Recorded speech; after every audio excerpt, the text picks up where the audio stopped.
This country, Kenya, is without question one of the most beautiful in Africa. Although it lies across the equator, its highlands are green and fertile. Coffee, tea and other crops grow in abundance. White men, mostly British, settled here at the turn of the century, grew rich, founded cities and imposed government on the indigenous tribesmen.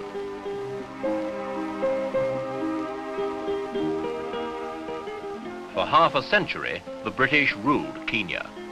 A few hundred families, many of whom lived like kings in country castles, were lords of all they surveyed.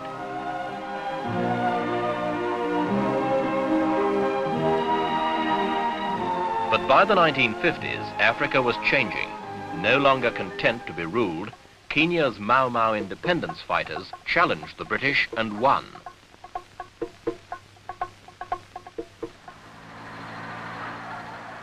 Today, Kenya is in its 10th year of independence, ruled by a man the British once imprisoned. This week, Echo looks at the nation and the man, Kenya and Jomo Kenyatta.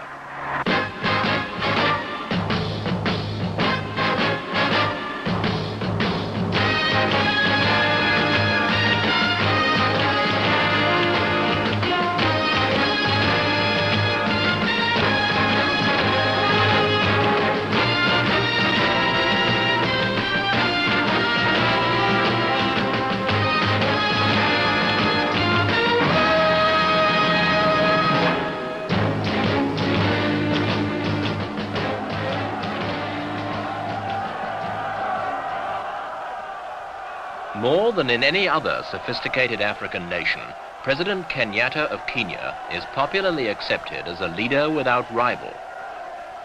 Now more than 80 years of age, Kenyatta has unified a tribal nation through the sheer power of his personality.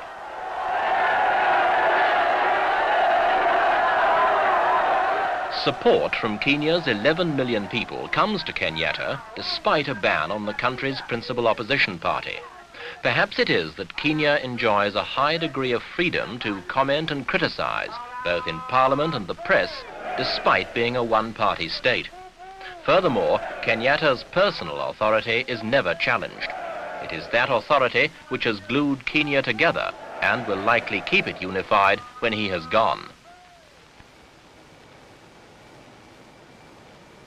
Britain's Queen Elizabeth, visiting Kenya, is received with dignity by the man who once spent 7 years in prison for opposing British rule. A policy of non-recrimination is at the heart of Kenyatta's relations with Britain. A member of the Commonwealth, Kenya still looks to London for most of its development aid, and Britain is still its principal trading partner. Few other nations have made the transition from colony to independence so smoothly. In African terms, Kenya stands in contrast to its neighbors. Tanzania, led by President Julius Nyerere, still struggles to find the cohesion Kenyatta has given Kenya. And although both nations are linked with Uganda in the East African community, it is Kenya which provides the essential stability and economic power. And looking west from Kenya, there is Uganda and President Idi Amin. Amin's policy of Africanization at all costs does find an echo of sympathy in Kenya, but while the objectives may be the same, the methods differ radically. And nowhere is this more marked than in their treatment of Asian populations.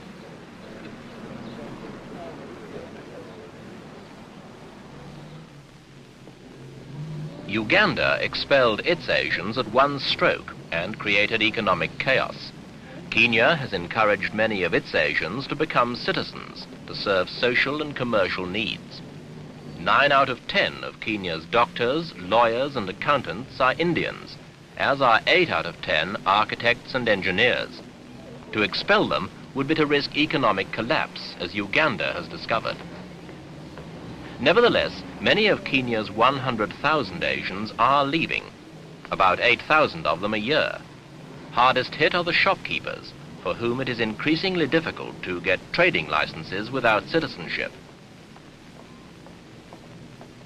hundreds are selling up.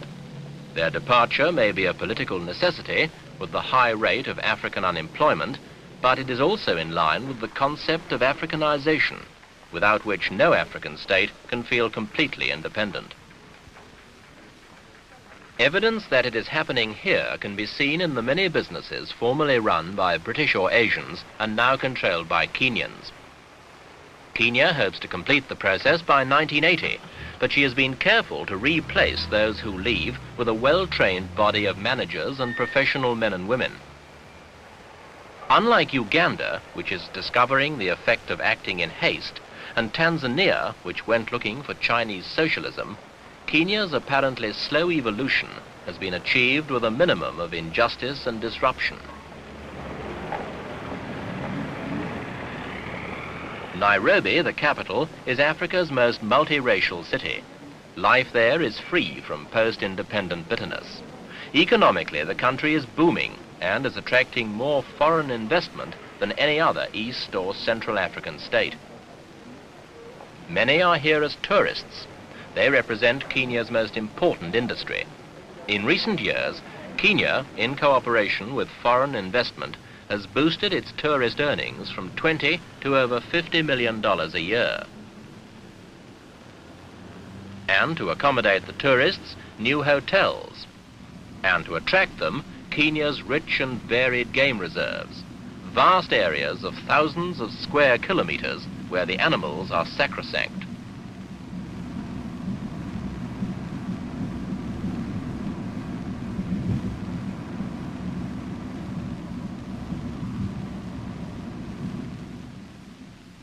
Treetops, famed as the place where Britain's present Queen learned of her accession to the throne, is one of the places which attract some of the yearly 250,000 visitors.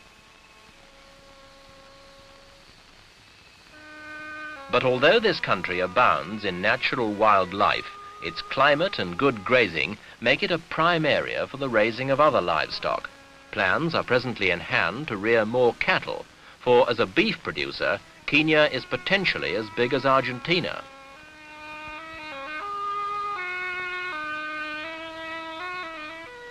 And out in the bush, there are other developments. A $60 million program of road improvements connecting Kenya with the rest of East Africa is midway to completion.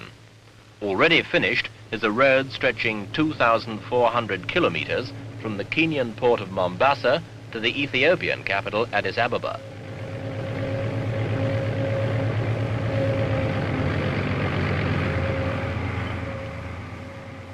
Such schemes as these, however, are doing more than simply providing better transportation routes.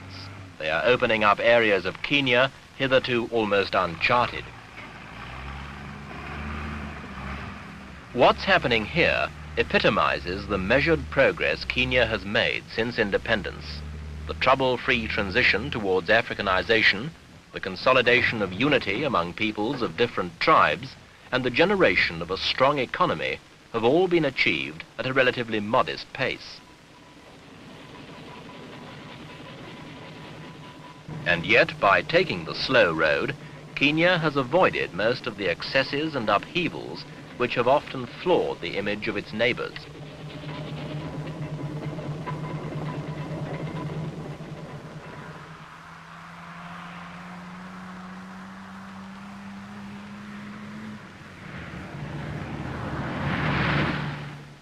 "10 years on from the independence struggle, Kenya can be proud of her achievements.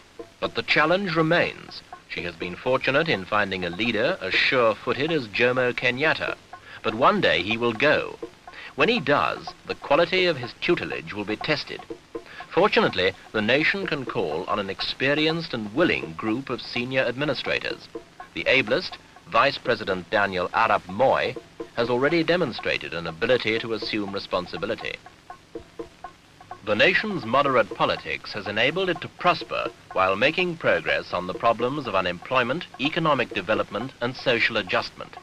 But the biggest question mark must concern that moment when the father figure, Jomo Kenyatta, retires from the scene. That event will be the real test for the nation and the man.